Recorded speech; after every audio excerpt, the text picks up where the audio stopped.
What's going on? This is Shamus with the Educate to Elevate podcast coming to you again on a beautiful Tuesday. This is one of my boys right here. I met Ryan probably about a year and a half, 2 years ago, actually with Max, and we connected.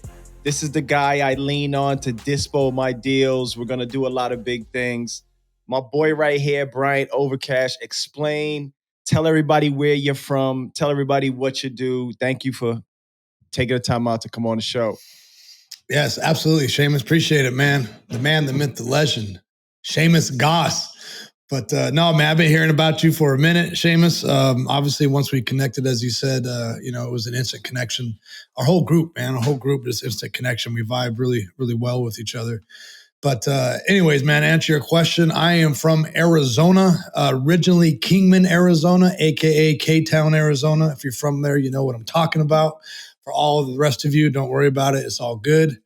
But right now, living and working out of Phoenix, Arizona, or let's say metro area, in real estate, wholesaling locally here in Arizona. We do national disposition. As Shamus just mentioned, we're helping move some of his deals. We really are big in networking, making new connections and helping other people elevate to the next level, whatever that level may be, man. So we're all about getting better and getting better every day, Shamus, as you already know. Yes, sir. Yes, sir. So tell me, how did you get into real estate? Man, by complete accident, not knowing what the heck I was doing. I try to make this short because I tried to get in 2010. Had no idea what the heck was going on. I was just in church group. A guy in the church group's like, hey, I found this real estate thing I'm really interested in. And I was like, oh, that sounds cool. I want to be part of that, right? It sounded like there was money involved. Didn't ask any questions, just like, sure, I'll be part of that. Long story short, I go to this meetup, and it's a meetup to recruit to sell education. I don't know if you remember any or went through this model, right? This is 2010. Yeah, I know. Now, the presentation, the first time you see it, captivated me because I'd never had the money and the life and this and that. And that's what they paint those pictures, right? So nice and easy. You're like, I'm going to do this. I can do this. Okay, perfect. Ryan, all you need is $30,000. You can buy this education package and you're going. You're boom, to the moon. Well, sweet. I think I got $100 of that $30,000 package saved up, but I went to some family, went to my grandfather, God rest his soul, talk about him later. But he believed in me before I believed in myself and gave me some money. Lo and behold, the education, didn't do much for me. I needed more than that. I wasn't ready, Shamus, so I blew $30,000 back in 2010 on education platform, thinking it was going to do something, and it didn't. Very embarrassing. Big hit to the pride, hit to the ego. My grandfather raised me. My grandfather is someone who I look up to. I mean, to this day, as one of the best men I've ever been around in my entire life. And then here I go, not following in his footsteps because I blew that money. Didn't know how the heck I was going to pay it back, and just didn't go about it the right way. So that always just lingered, right? In the dark moments, going to sleep at night, maybe long drives, family knows, bro, you borrowed 30 grand. You haven't done anything about it. Always in the back of my mind, how the heck am I going to get this, man? So anyways, fast forward 2019, I'm in a sales gig. I'm doing much better in life. I feel like I'm finally getting life because things are clicking. And I run into a guy right outside of I just finished a sales call, closed it, walked outside, ran into a guy randomly from 2010 that was in that business. And we recognized each other right off the bat. We both said each other's first name within seconds. He's like, I said, Bill. He's like, Ryan? I was like, what the hell are you doing here? I'm like, I'm in sales. I'm like, what are you doing? It's like, I live here. And he's like, I've stayed in real estate ever since I met you. And I'm like, can you imagine? It was 9-10 years later. And I already knew. I was like, dang, so you must be, and he is doing very well. Right. And we just, again, I was on a different mindset, different level of I can do anything I want now because I've proved it and have pushed past so many boundaries at this point in life that I'm like, okay, I finally get it. So yeah, let's get back into real estate, man. Let's do it. So what do I do, Shamus? I spent another 20 grand on education. Let's go. Because the first 30 grand wasn't enough, right? So let's go another 20 grand. So now I'm 50 G's deep. but I'm a lot more focused, ready to go, and understand it's going to take more than just education. So I didn't stop this time at spending 20 grand. I knew I had to do more, right? Because I had the education, wasn't helping me. Tried to do stuff on my own, running into walls. Met a real estate agent when in my full-time job as in my other sales role. Happened to tell him, hey, I'm getting into real estate. I'm getting into I'm an investor. I just paid for this $20,000 package. That makes me an investor now. So he's like, oh, you probably know who Pace Morby is. He pulls out his laptop. I don't know who Pace is at all by any means. And he has Pace, and on who it is Pace, Max, and Steve, all in the same little platform talking. And Shamus, the first thing I noticed, and again, before, when I think of real estate or success, my vision, seriously, you got to make fun of this, but this is where I came from. All tall, old white guys, right? If they're all white, tall guys, those are the rich guys. Those are the people that make it. Now I'm seeing Max, Steve, and Pace. And I'm like, they look like me, sort of, right? Like they're wearing hats, they're wearing normal clothes, and they're young, and they're talking normal. That just caught me. I was like, wait, what? I have disappeared from this industry for a while, I guess, right? Almost 10 years. That caught my attention. It didn't take long for me to reach out to Steve and Max, hire them because I want to win, right? I'm skipping the boring little things, but I want to win. So I know I got to get better, hire them, start working with them on the training. In one of their training courses, this was like 2 months into it, they're just talking generally, and they're like, yeah, a lot of people here locally used to work with us that are out doing their own thing now, making it. And I was like, wait, what? Somebody else said, so you teach your competition, Steve and the Max? And they're both like, yeah, we have no problem with it. Like, we want to help them get better and learn to do the right way so we can actually do business together. So what do I do again? I'm like, hey, I'm local. I'm reaching out to Steve and Max, telling them I'm here. Hey, wait a minute. Can I come aboard? What is this about? They ignore me for like 2 months. And I'm just like, I'm mad at these guys now. Now I'm like, bro, I don't even want to be in their freaking program. Like, dude, you know who I am? I'm Ryan Overcash, bro. Anybody that knows me knows you better hire me. Right? That's my attitude for these guys. Anyways, you know what I'm trying to say, bro. So finally, Steve sees me. Max finally reaches out to, he's like, hey, you got to be local. And I'm like, duh, I am local. He's like, oh, okay. Well, cool. Tells you how much Max does his research. You know how a sales guy Max is, right? No details, no research, just answers quick. So anyways, came in for an interview and we hit it off right off the bat, bro. I left my full-time job right there and then on the spot. I even had to stop doing my own wholesaling to be all in with them. And that's a big point, I guess, to make here, because I'm working on building a team and bringing people on. A lot of people don't know this. I took a step back to get to the right spot where I need to be. I'm not there right now, but I'm on my way there. I stepped back from a job paying well into the six figures. I had a paid for car, company car, company gas card, company credit card. So I had a lot of stuff paid for. I gave that up. I gave up my own wholesaling business because I knew that's what I had to do to get better, take a step back in order to take 2 steps forward. I gave in a good way, meaning, hey, man, I'll do whatever it takes to make it because whatever I've done up until this point is not working. I got all that. I was ready. And jumped right in.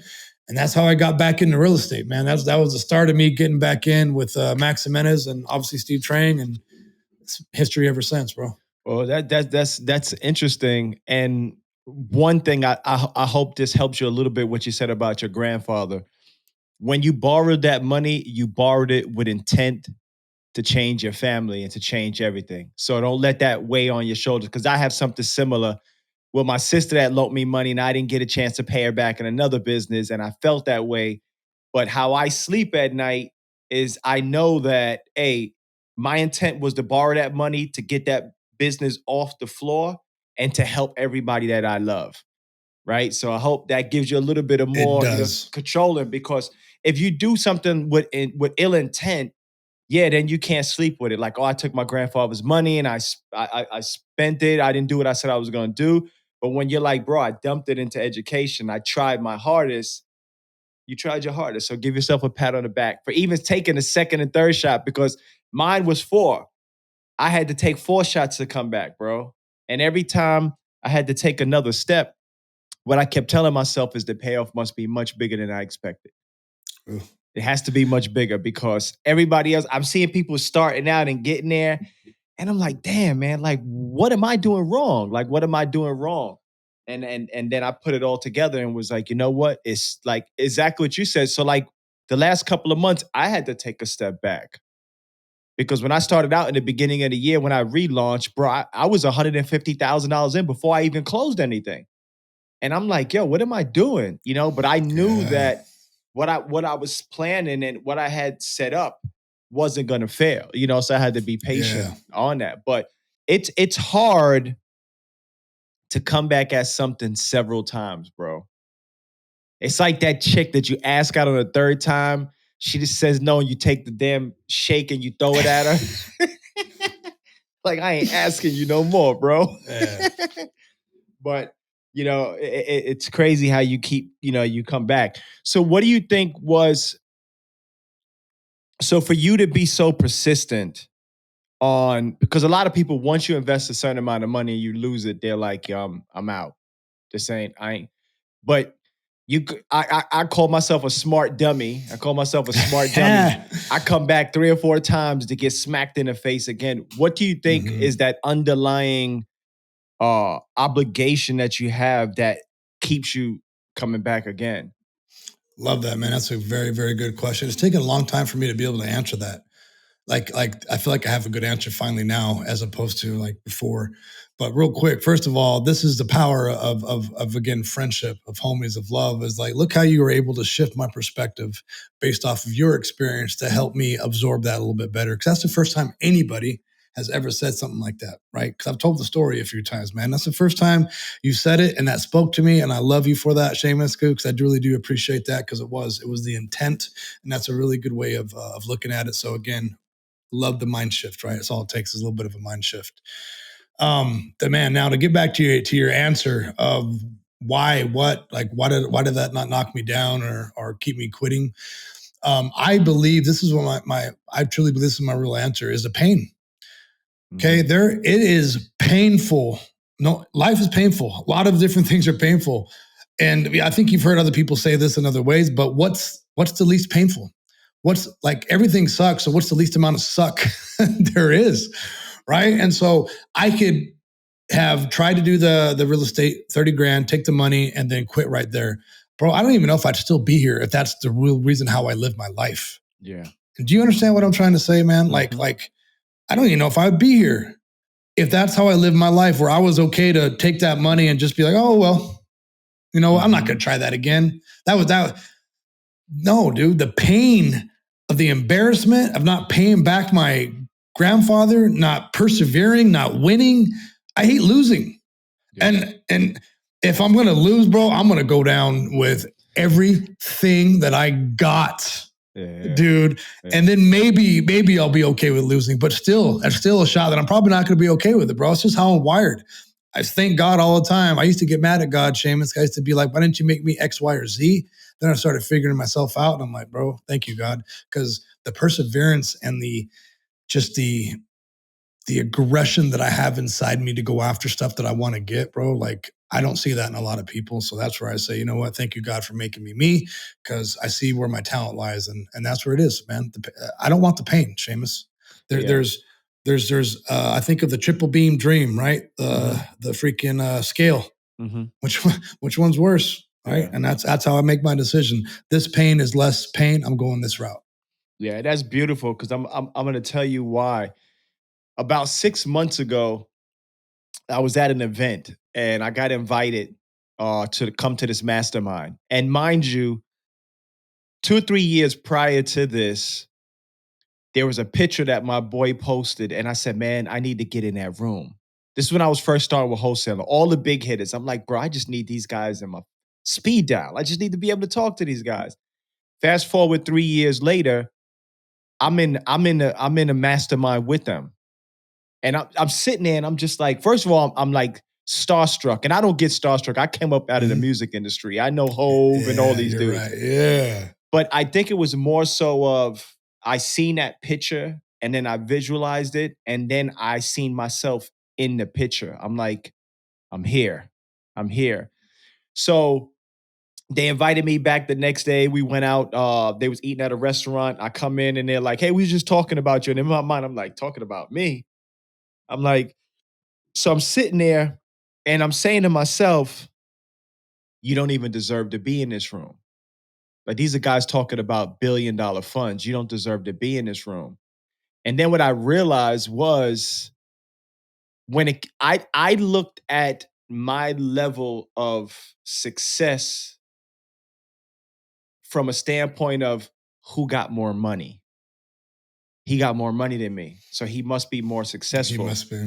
Yeah. But when it really came down to it, I probably was the most successful one in there, being in a marriage for 35 years, going through everything that I went through. I just didn't get to where I needed to be financially yet, right? That made me change everything. Because if you walk in a room, if I walk in a room and I'm sitting at a table and it's me, Hove, and Puffy, I'm like, yo, what am I doing here? Like, come on. Like, I'm not even the same category. We're not even in 5 dimensions under each other when it comes to the financial ladder. But then I realized that there's other traits that I have that other individuals they just don't have. And one of them is, like you said, loyalty, knowing that when you say you're going to do something, no matter what it takes, a year or 10 years or 20 years from now, you fulfill that promise, so that's a beautiful thing. And I don't think that you can't be taught that. That's something that God instills in you from a very, very early age. Like you said, I hate losing too. I'm the type, I could lose 3 games. If I'm on the floor, I'm gonna trip your ass when you walk by. I'm gonna see you fall one last time. You know what I'm saying? I'm gonna get my little in. Exactly. So that's kind of that. That's a good trait to have. Is that that self motivation, that motivation that pushes from inside of you. What what would you say, like growing up as a kid, how you was raised? Do you think that influenced like your goals right now? Oh, dude. I see you smiling, so I know I must have hit a nerve. Yeah. I'm trying not to go down. Actually, you already warned me about the emotional, so I'm gonna smile a little bit, make it happy. Everything I believe that everything that I fight for, that I'm aggressive about, that I'm passionate about, it's all derived from my childhood of what I didn't have and how I was raised.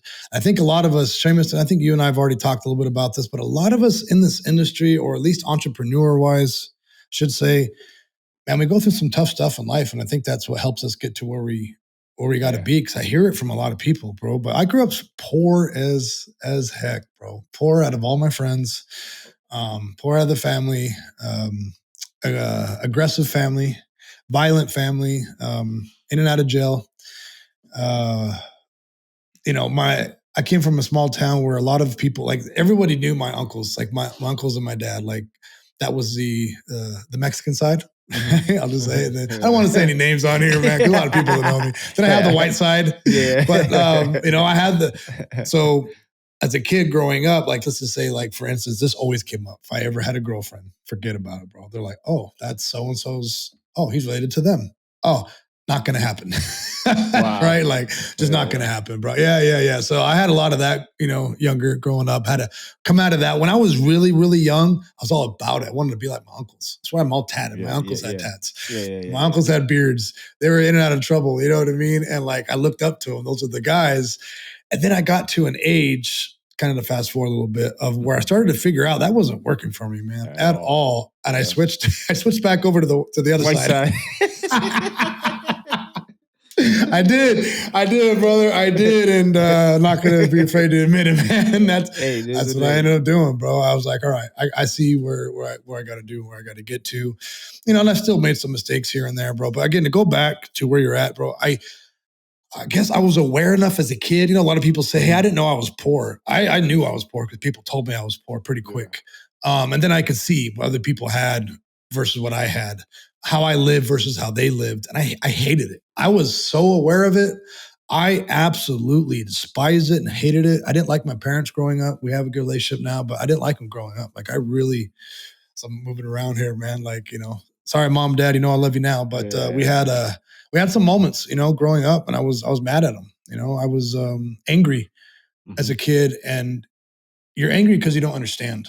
Yeah. And I didn't understand why things were the way they were. And so I was angry, man. And I had a hot temper because that's what my family had. I see you do what your family does, right? Violent in and out of jail and solve everything with anger. And that's how it works. Anyways, brother, try not to get too much on a rant. I was aware enough to see what was happening if I continued down that path. And there was always a voice in my head, always had that bad and good. I think a lot of us did. Yeah. Right. But I I still say it had all the that. time. I got the devil on one shoulder and God on the other. Every There it day. is, man. There it Every day. I is. just know which Right. voice is what now. Mm-hmm. Absolutely. Like I had that in me where I think again, maybe you're saying the same way. I could have went either way, dude, for a minute in my life, but something was in the God was there, right? The whole time saying, bro, don't cross that line because you won't be able to return and I have bigger things for you. So I just knew better, right? I would tiptoe to that line and go, no, I'm not about that life. What am I thinking? Like, I'm not even trying to be cool. So anyways, I'm trying to answer your question. Your question was a little bit about what about my childhood? I didn't have anything. I saw what other people had. I saw how kids grew up. And I felt like, again, I'm being sorry for me right now, but I'm not really feeling sorry. I'm just answering your question. I was like, poor me. I didn't get this or that as a kid, right? So that makes me mad. So I want to get all of that for my kids so they can have all the stuff that I didn't have. It's a cliche that we all do, bro. We all do the same thing. We want to give our kids what we didn't have. And, they don't want them to have same experiences that we have.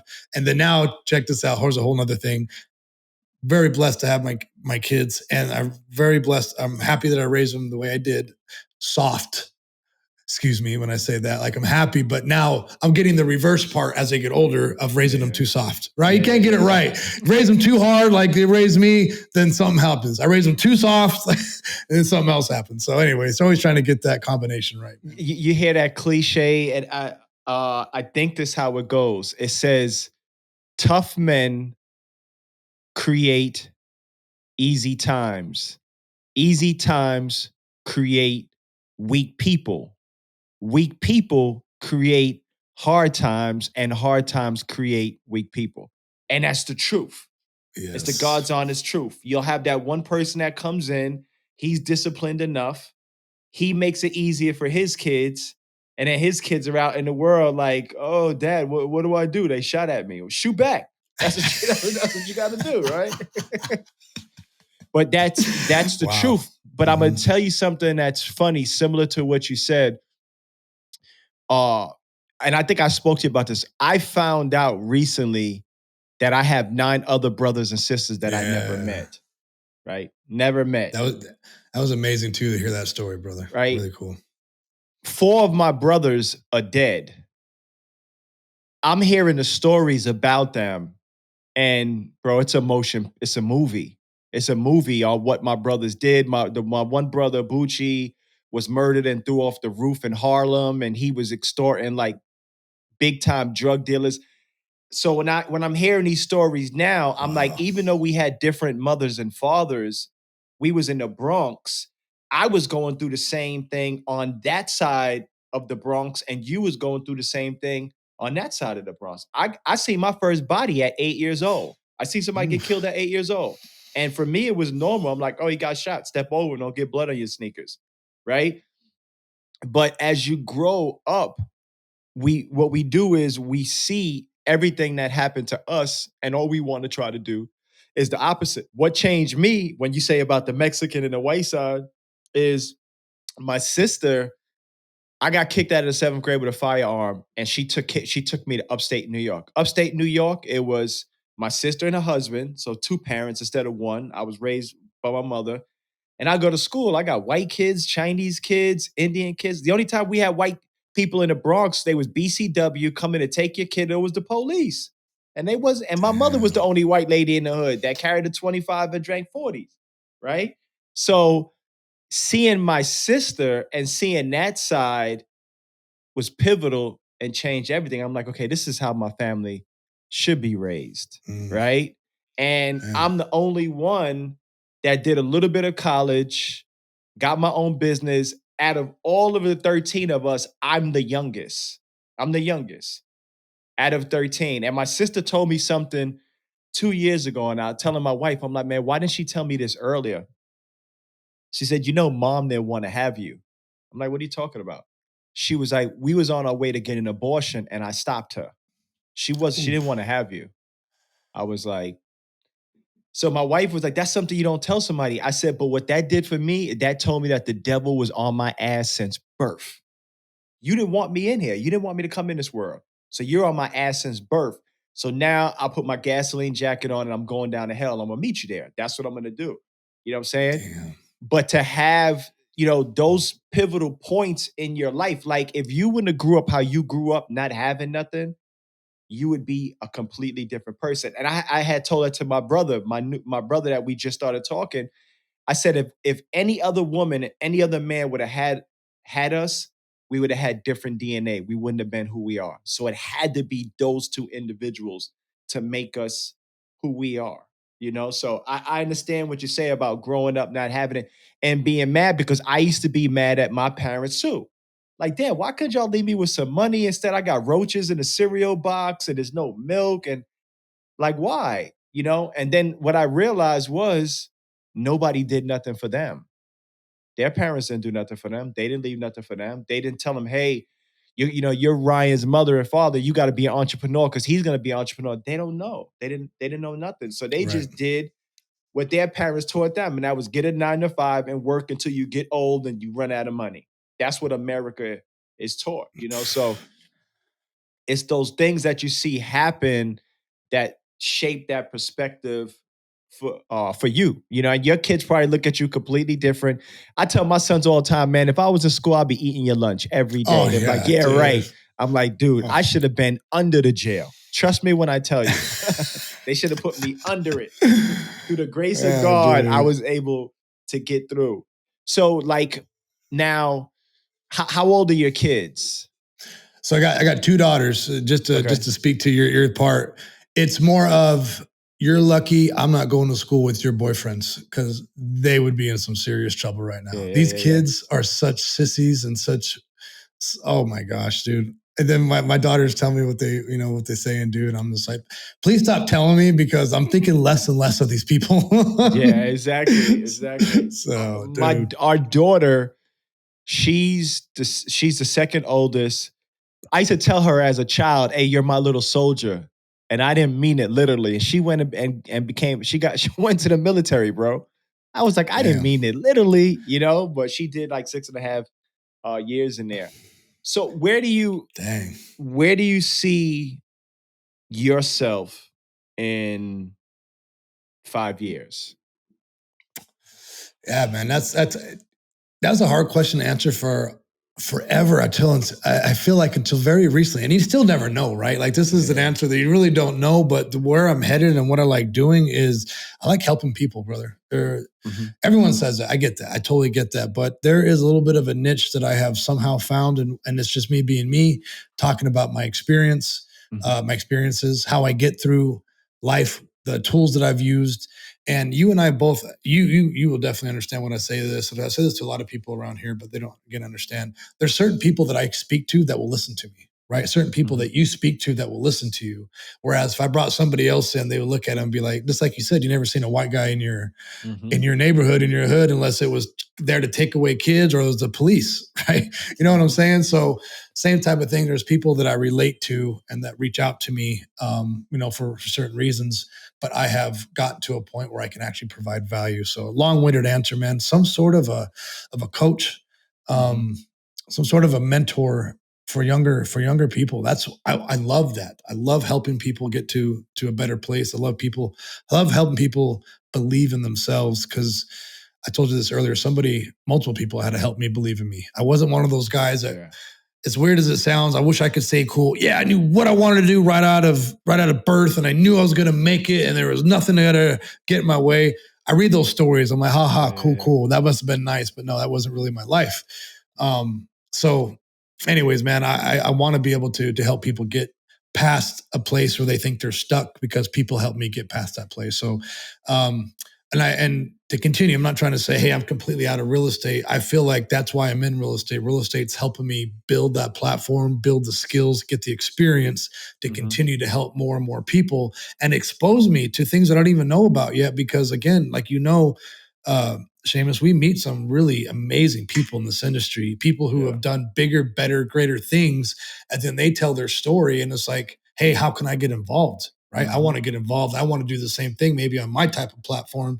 So it just continued to be inspired by the people we're around and help inspire the people that are below to get them up to the next level. I would love to have some sort of consulting, training, mentoring business. I would love to do it for free, bro. If I got to a point where I could do it for free, I would. In a heartbeat, bro. I tell you, it's funny. It's funny that you say that because I always ask the question: if you wake up tomorrow, if you woke up tomorrow and you had $100 million in the bank, what would you do? Ooh, man. $100 million in the bank. So I'd have to get to work on helping a lot of things, man. So causes, people. That's the thing I talk about a lot right now. I think a lot of people do that. Hey, hear me out when I say this. When I get a lot of money, I'm going to do X, Y, and Z. I used to think that, but you can do it on a smaller level. So I'm already doing little things. Mm-hmm. So it would just enhance that. I would have to do research, right? I had these, I'm trying to say, fantasies of something like that happening. I really do. I'm taking a shower. I'm like, what financial firm would I call first to hire? What type of questions would I ask? I really start going down this, like, if I really had the money, how just what am I trying to say? I'd make the right moves. Who would I hire? Who, you know what I mean? Yeah. I'd do that as opposed to I'm going to buy cars and houses. Like none of that stuff even comes to my brain, bro. Yeah. It's how do I make that 100 million double? How do I double that 100 million? How do I make 200 million? How can I help the most amount of people? That's the thoughts that come to my head if I woke up tomorrow with $100 million in my bank account. And I think, again, that kind of spawned off from I would mentor, train, and help people, again, for free. So if I had the money, the other aspect of it is it would allow me to go do my passion, which is go help people. I would travel and go help people, brother, everywhere, man. And that's the reason why I asked, because they usually say whatever the answer is to that question is what you're passionate about. And that's the track that you need to get on. You know what I'm saying? I ask people all the time, I would start an orphanage. Well, start it now. Start it now. So you can along that process. Because I'm going to tell you what I learned about me is I enjoy the process. When I get to the end result, I'm not fascinated by it no more. And it starts all over for me. Like I'll build a company. Okay, we built it to 7 figures. Hey, I don't like this shit no more. Shut it down and start another company. That's what gets me going, is to start all over. And I didn't put that together.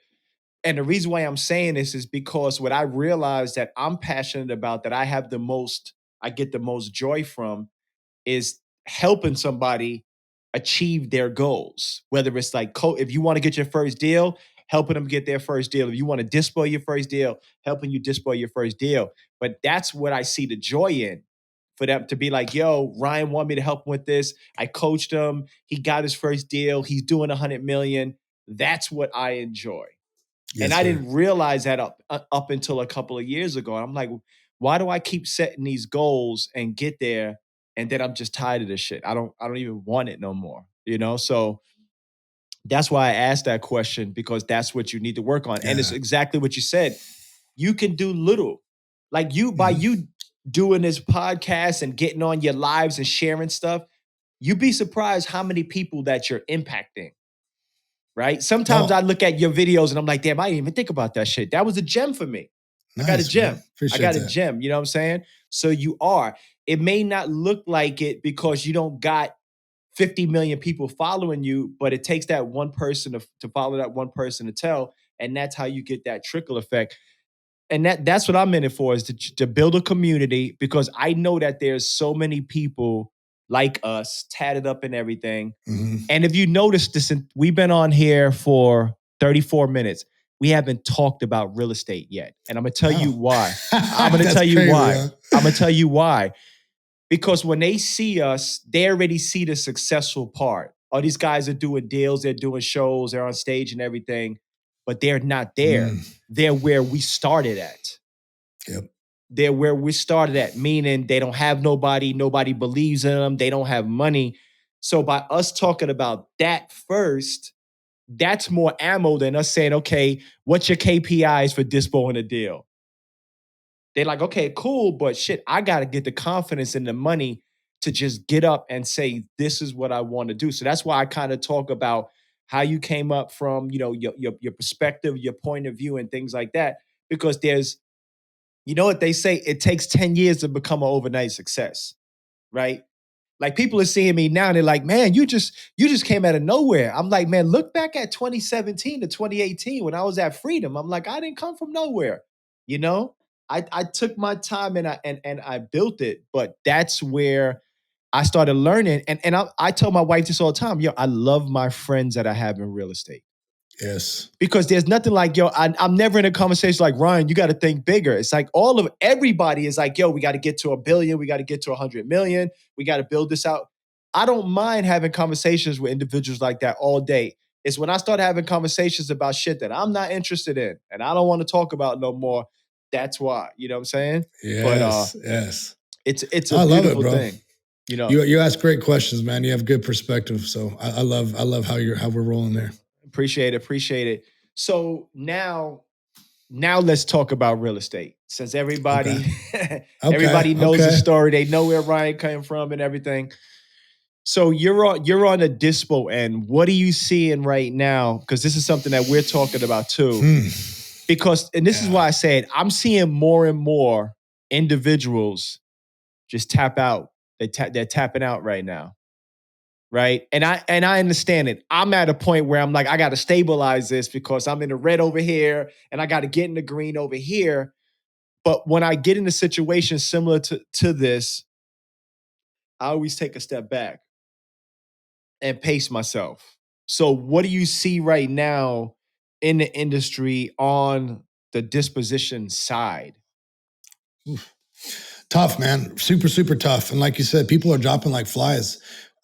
To speak to that, 1, 2, 3, we have, I'm not mentioning any names, but 3 people that are working with us right now that were all individually doing their own thing before and doing it well. Right. It's just gotten tough right now to find the deals. The deals are far and few from in between, if I say that right. Mm-hmm. We have to get them a lot deeper, like deep. I haven't sold a deal at 68% in probably 2 months. Right now, all the deals I'm selling are at between 60 and 65%. Okay. That's where you got to sell them at, which means you got to be locking them up between 50 and 58%. Yeah. That's the truth. That's everywhere. Like even I are working some deals right now that we're going through the same thing. So you got to buy them deep. What's helping a little bit is we realize that dispositions, I have my hands here. Dispositions starts with acquisitions. So now we're communicating a lot better. Acquisitions and dispositions are now best friends. Hey, what are you hearing? Okay, that's where I need to be at. Great, here. Right? Or, hey, I got a deal. Is there anything going on over here? Disposition looks, yep, we got like 200 deals in the last 6 months. Okay, perfect. So we're doing a little bit more research, so to speak, on the actual subject property. Acquisitions, dispositions are speaking to each other more to determine where do we really need to be on this and how can we best set up the seller. We're setting the seller expectations up front that, hey, we're going to try to get this dollar amount that you want. Depending on what the market says, I may come back and tell you that, the best offer we got's at X. What I'm really trying to do is I'm just preparing them. So when I do come back, I say, Shamus, hey, remember when we spoke about the market? Mm-hmm. Yeah, man, I got some news you're probably not going to want to hear. Right. Mm-hmm. And then we get into it. They're already kind of prepared for it. Their mind is ready for it. So to kind of sum it up, you got to buy deeper than you ever imagine you think you have to. You got to get it below 60% to be safe. I think you can sell at 65%. As I said, I sold one at 68, but got lucky. Didn't need a lot of work on it. It just basically needed lipstick on a pig. Communication, working with other groups, reaching out and finding out what do you need help with. Some people need help negotiating and locking up deals at a lower price. So we can help on that end. And in return, we'll sell your deal for you. Right. So things like that is really just collaborating and teaming up with other people to make these deals work. That's on the wholesale side. If wholesale doesn't work, we all know Cash Money Mike is a good friend of ours. Mm-hmm. So we're focusing on seller finance, but obviously it's got to fit, right? It's got to fit seller finance. So if the wholesale deal is not working, we're moving to seller finance. Those are our two big strategies right now. And it's really just working with the seller to let them know where we got to be. And hopefully they're okay with it. But that's where we're at, brother. That's how we're moving deals right now. Yeah, I know on the acquisition side, we're locking them up around that 40-50%. And some of them are still like they're still hard to get rid of. And this is the thing. What I'm trying to figure out when it comes to the marketing side, should we target areas where we know that the buyers are? Because we're running PPC nationwide. We're in some areas I'm like, I never even heard of this place. Like, where the hell is it? So Yeah. I know those are harder to sell. But I also think that the market is definitely in a downturn. It's been in a downturn for the last 3 or 4 months. I don't see it getting as bad as 2008, 2010. Yeah. I think that they're just saying that to get everybody to panic that BlackRock and all of these guys can go in there and buy up $100 billion worth of assets. Then the month after that, the interest rates go back down to 3%. I think it's a scam. I think everything that they're doing. I think the hedge fund guys and the Wall Street guys, they all sit at the same table in the Hamptons and play golf and beer ping pong and all this shit. Just and they talk laugh at how everyone's panicking, the sky's falling, right? They're just like, hey, little puppets, here you go. Exactly. So I think that during this time, the ones that figure it out, how to dispo deals, how to lock them up, when this thing adjusts, it's going to be a machine. It's over. Because you got to think about it, because we're buying and selling in the most difficult time. When everybody is tapping out, we're like, nah, let's just pivot and go this way. So when the gates open back up and they start buying at 80, 90%, that portion of the season might take place while I'm in Greece, because I'm like, I'm not coming back. Just set the machine up and let it run now. There you go. I love it. I think everything is pivoting, so that you have to just pivot right now in this market. When you let's talk about your process. So if somebody wants to send you a deal, and I'm listening to, so I can send you all of the correct information.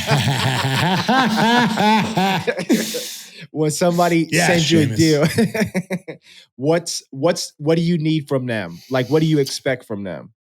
Yeah, no, good question. So we have a link that you can submit it on. The link is on my link tree on my Instagram handle at Real Ryan Overcash. You see my handle here, just for anybody who wants to work with us. You can always reach out to me first and talk to us about it. So you want to say, hey, how does the program work? Love to discuss it. So once you submit a deal with us, what we need is full transparency if we're going to be successful, right? So if you're not, if you don't trust us and you're not able to be transparent with us, we're not going to be a good fit. Why do I say that? Because we require the original purchase agreement. So we know exactly where it's at. So we know how much room and negotiation we have to make the deal sell. Not because we want to strong arm you and say, hey, we're going to take the lion's share of the profits. You get X. We don't do any of that. We want to sell. If we can turn and burn and get these going, then we're going to get money in the bank. And that's all we care about right now. Plus, we care about repeated working with the same person over and over again. It is so much easier. Everybody knows this, but why do we make it so hard to do it? It's like, hey, I helped someone sell a deal. They're like, great, awesome, Ryan. You helped us, this, and that. Then they go back and they try to do the same thing with themselves and they can't do it. Yeah. Then they bring us the deal again, but guess what? You got 5 days left to close it, and you've already sent it out to thousands of people. Everyone's already seen it. Now they don't want to mess with it. So anyways, we're going to need a copy of the original agreement. We're going to need to know, hey, what do you think ARV is on this? In our own backyard, we can do this really quick. But remember, we're working with multiple people. So we got people sending it from Louisiana, from Florida, from Washington, from the Carolinas. Help us out. What do you think your ARV is? What do you think we should be selling this for? What did you have it locked up at? Pictures are huge. I'm going to do a course just on pictures. People, they look over this like it's no big deal. Like, oh, I got the signature. Cool. Sell it. I can't sell if I don't have the pictures and if I don't have a video walkthrough. Okay. And it's a lot easier to sell if you have video walkthroughs, interior and exterior video walkthroughs. They got to be a minute long. Have them be at least a minute plus. And I would say 40 pictures, right? You got to get pictures of all the bedrooms, multiple, not just one picture of one bedroom, right? The angle this way, the angle that way, so on and so forth, right? I need the roof.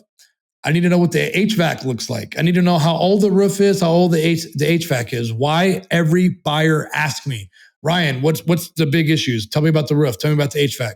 Mm-hmm. Oh, I don't know. Hold on. Let me make a call. Then I got to go chase down the person that has the contract. They're busy because they're locking up more contracts. They're going to give me the answer the next day. I get the answer. I'm like, I don't even know what property this is for, Shamus. What property is this for, right? Yeah. So as you can tell, I'm making this kind of funny. I'm just ranting on, but all the data up front, guys. You know what people want to know to buy the property. Package it up nice and neat. Send it to us. We will sell that deal. We will sell all your deals if you send it to us that way, and we will all make money and all continue to be in this business. Or you can try to do it on your own, and good luck. Right? Do your thing. Yeah, trust me, because dispo is another animal in itself. It never used to be. It used to be automatic. You didn't even need a person for it. It was just Max, take a picture of the cross streets and put it on IG. Sold. Yeah. It's crazy. But I'm seeing more and more wholesalers just completely just straight tap out. You know what I'm saying? And this is my thing.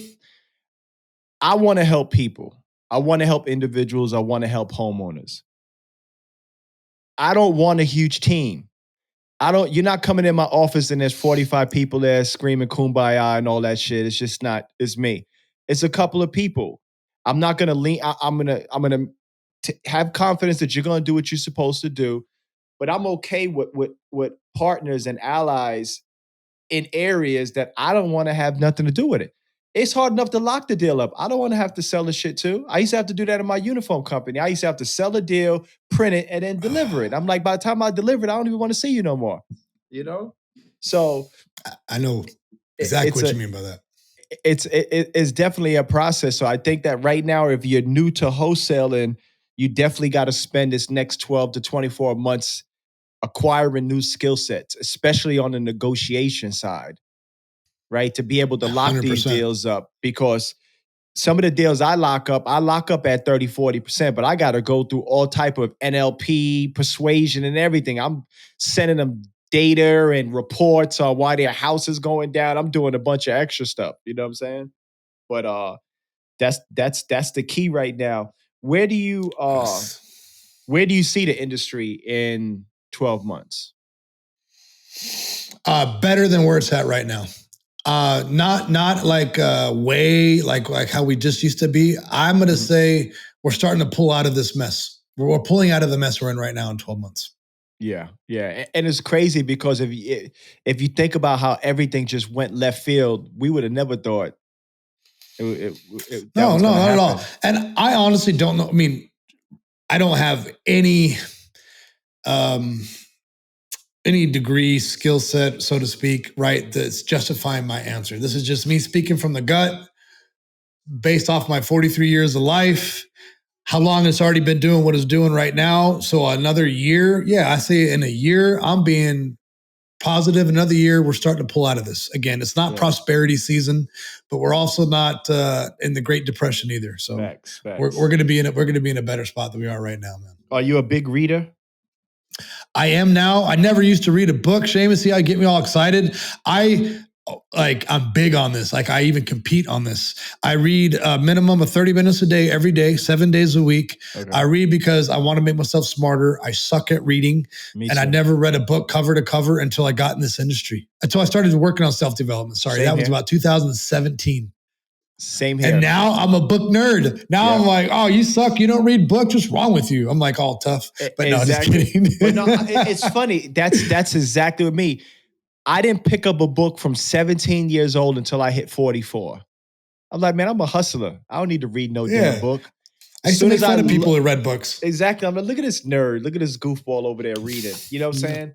But well, watch the movie, bro. It's way better. Why are you reading that book, dummy? Exactly. But one of the best things I did was start reading. Mm-hmm. Because I learned so much. Those books have been my biggest mentors. Right? I got book. I started collecting all of the hard copies now, but I got, I'm an Audible guy, but reading, Hard copy, baby. I tell my kids, I'm like, listen, because my son's always like, well, what made you look like, have a different mindset shift and everything? And I was like, it was reading those books. And the first book I picked up was the 4-week year. Ooh. And it was right after I came out of closing my business down with Tim Ferriss. I felt like he was fucking making fun of me because everything he said was going to happen happened to me. And I'm just like, damn, how the hell he know this shit? Then I just started picking, and then I picked the Bible up. That's I stay in the Bible. And then I think I say my third book that I picked up, this is probably one of my favorites other than the Bible, is Outwitting the Devil. Yeah, I just finished that not too long ago. Ooh-wee. 3 times. Oof. It made sense to me. A lot of shit started to make sense to me. I'm like, okay. As soon as I was done reading, I gave it to my wife. I'm like, you need to read this. You got to be on the same wavelength. Book. Yes. Yes. So definitely, I would definitely. So let's go over your top 3 books. Ooh, good one, man. I like this. Dad, just to kind of take a quick step back, reiterate how much of a nerd I've turned into about these books. And I love saying that now. Love it. Like Thanks. I'm all about it. The last 2 years, sweet, right? Last 2 years, my mother-in-law would always ask my wife, hey, what does Ryan want? And I'm like, books. All hard copy. I'm all telling them the books I want. They better be hard copy. I don't want no soft copy because I'm building my library. Bought a bookshelf. I just got one too. Right? Yeah. But really like took time to look at it, the one I wanted, how I wanted. Dude, like I'm a nerd now, Shamus. I am such a nerd, all about learning. Because like you just said, people, if you can't hear Shamus and I's testimony, our passion, our truth that this stuff changed our lives, changed our minds and changed our lives. You guys are crazy. You're missing something. You got to pick up these books. And in the beginning, maybe it is forcing yourself, but it will become a habit over time. I'm never mad at myself about reading a book. I'm never like, oh, okay, that was stupid. But anyways, man, trying to get back to your point. The number one that sticks out so much to me, and I haven't read it this year yet, and I'm going to read it.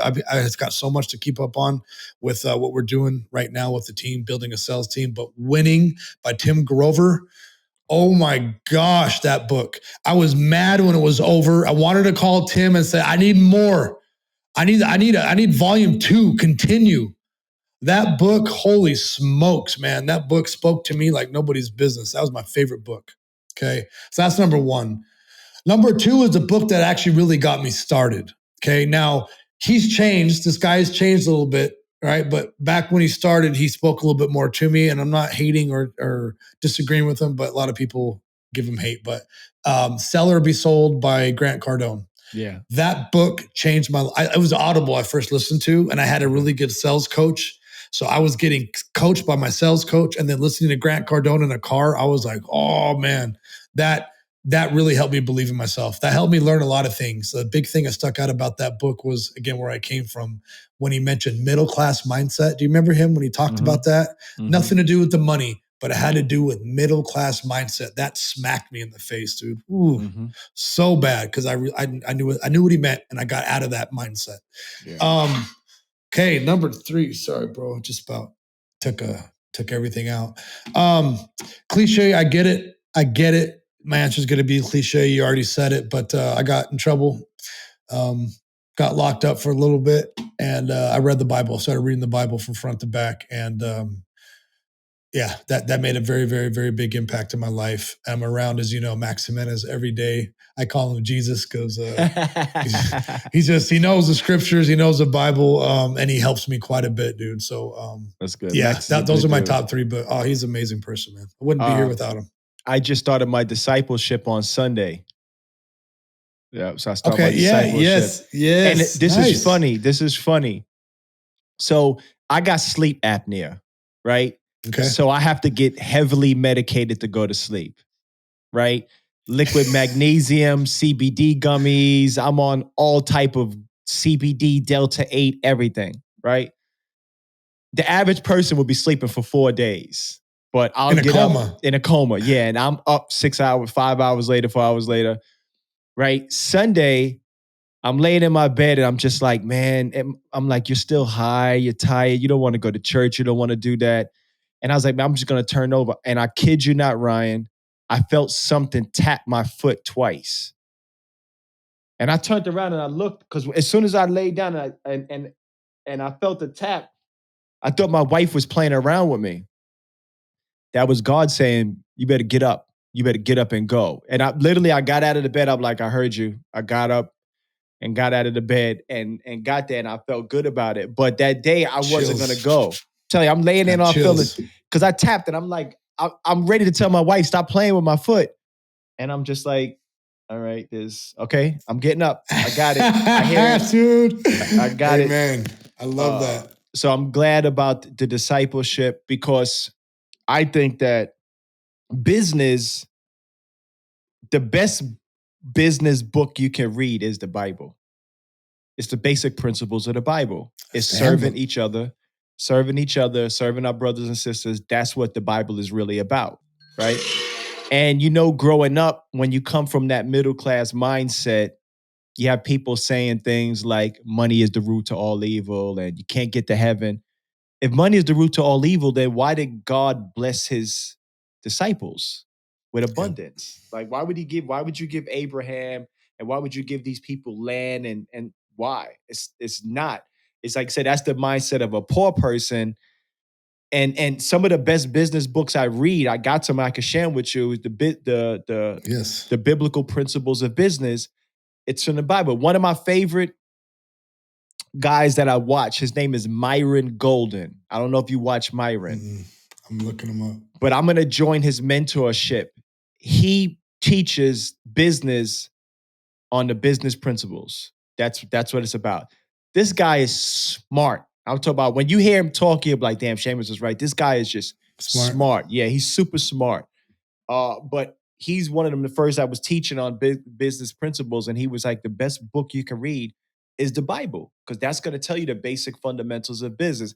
Of course, it's not teaching you KPIs and things like that, but it's teaching you how to do right by people and how to serve people and stuff like that, Yeah. Like, come on, God, how many calls I need to make to be wealthy? What chapter is that in?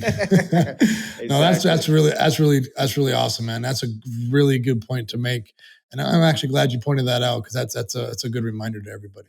Yeah. But 100%. So let me ask you this, the last question, right? Okay. So far, no tears. I'm good. No tears. You made it through. Right. You made it through. 5 years from now, let's make it, no, let's go out. Let's make it 50 years from now. 50 years from now. Okay. When your kids, your grandkids, your great-grandkids mention your name, what do you want them to say about you? Yeah, baby. That's what this is all about. Legacy, man. Legacy. Creating the Overcash family legacy. Man, just that he impacted people in this world in a positive manner. Again, cliche, I get it, but I mean it. All right. It's just social media has made this where it's everywhere now, right? I'm leaving this earth, this place better than the way I came. So I'm impacting people to believe in themselves bigger than they possibly can. So when I'm gone, I feel like there's still me on this earth because my impact, right? My, just the example of how I live my life. That's what I want my family to be like the way I look at my grandfather, brother, right there. And I say, that was one of the best men, the best man I've ever met in my life. All the stories I heard about him, just like you heard about your family. Like my grandfather came from the era, and they told me this the day he died. You shake my grandfather's hand, it was going to get done. Like it was a deal, right? That's where my grandfather came from. So again, answer your question. I want 50 years from now, they're going to say, man, thank God Ryan. Ryan did what he did because he started the Overcash family legacy. We're going to carry it on, but he impacted people. He helped people, and he made people better. He helped people get better, bro. That's all it's about to me, man. Like I can't say it any other way. I wish it was cool. Wish there was some cool, crazy slogan, but I'm going to help people get better so they feel better about themselves, because it's painful not to feel good about yourself, bro. I've been there. Yeah, and that's I'm gonna tell you why that's special, because looking at somebody like you, I could just tell when you was younger, you was a knucklehead. I know I was a knucklehead, and just the shit that we say now, I couldn't see come out of my mouth when I was 20 years old. You know what I'm saying? I hear somebody talk like, get that old head out of here, man. Ain't nobody worried about 50 years from now. Now you're like, damn, did I really just say that? Right. But that just shows you how we evolve and we go Mhm. through certain things in life, and it's important for us to hold ourselves responsible for teaching that to the ones that come after You us. just said it. You just said it. It's our responsibility. You just said Yeah. it. It's our Definitely. responsibility to help the generation behind us get better. Yes, sir. Yes, sir. Well, Ryan, I appreciate you. Tell everybody where they can find you at, what you got coming up. Let them know. Hell yeah, man. I'm going to get a quick picture of us here too, bro. Like seeing us on the screen here. But yes, so at Real Ryan Overcash on IG. I'm on TikTok too. I think it's at Real Ryan Overcash. I'm just starting that. I'm getting my YouTube channel up and running. Check that out at Real Ryan Overcash. Again, you're going to see a lot more things about me personally, about me, the mental side. I've created just getting off the ground, Shamus, but Rhino. RYNO, Rhino mentality and Rhino mindset. I got those. I got those bought. Excuse me. Those. You know what I'm trying to say. Domains bought. Yeah. Yep. You know what I mean. And I'm just going to start explaining and just talking about my mindset, my mentality, how I live my life, what I've learned from other people. It's not anything I created, but what's helped me in my life. We got some big things coming. So reach out to me, follow me. If I can help you guys in any way get to a better place, let's do it. I'm not shy. I will respond to you. You guys can reach out to me anytime. All right. Appreciate it. Thanks everybody for listening. Go check my man out. Follow him on IG, on YouTube. He's the GOAT. I appreciate y'all. Let's go. Listen.